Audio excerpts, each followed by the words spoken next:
question today: is a happy marriage possible? It's crazy to think that the view of marriage today is so weak. I remember when I was in grade 2. If there was a boy in the class whose parents were divorced, you felt so sorry for him.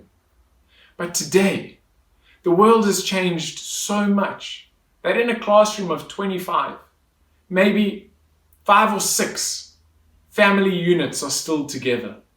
Whether they are happily married or not, I don't know, but they're still together.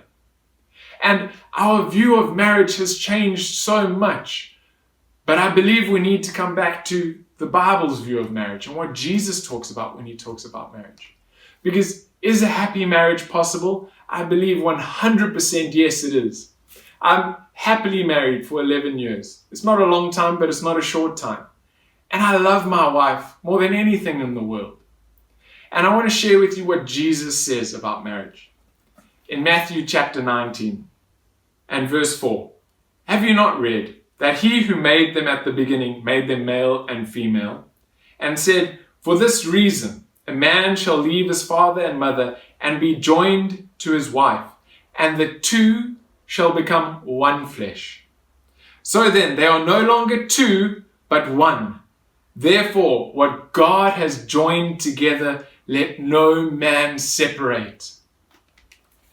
In God's eyes, when I stood in that altar before him, with my wife or my wife-to-be, when I made those vows that I will love her through sickness and health and richer and poorer and all those things, till death do us part, in heaven, God joined us together. He took a man full of strengths and weaknesses and a woman full of strengths and weaknesses, completely poles apart, and he joined us together for his service, to love one another, to enjoy life together as one. But you see, where we miss it today in the world is when two people come together. They are now trying to conform each other into the way that they are. But we completely miss out on what God's heart is in joining two people together. Because where I am strong, my wife is weak. And where I am weak, my wife is strong. And we see things differently, and we react differently. But each one has something to bring to the table. And when we are joined together in one, there's unity, and we are stronger than when we are by ourselves. And I want to tell you, the moment my marriage changed is when I started to truly see that this woman that God has given me is the gift of God for my life.